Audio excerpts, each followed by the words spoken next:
sneeze coming on. Hold it up. And he couldn't stop it. His tail flipped, his ears flapped, and his tummy went rumble, rumble, rumble. And then he sneezed, a great, big, enormous sneeze. It was an even bigger sneeze. It blew the hair off the monkey who was hanging in the tree. Elephant's down.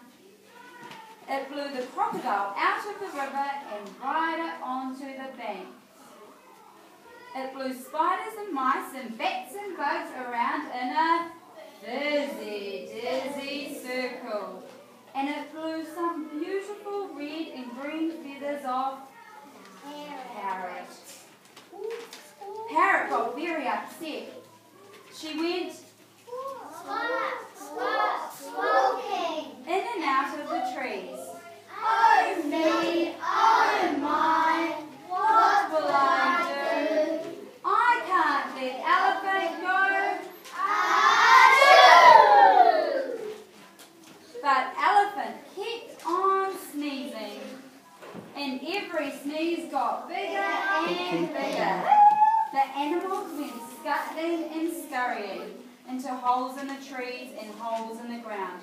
If they didn't get there in time, Elephant's great, big, enormous sneeze blew them up and down and around in a Dizzy, dizzy circle. Owl who knew everything. Okay, can we be Owl now?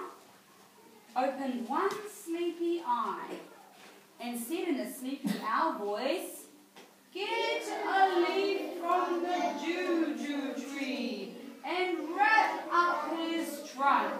That's what you do." Then Owl, who knew everything, went back to sleep again. So off went Parrot, swat, swat, swatting, through the jungle until she came to the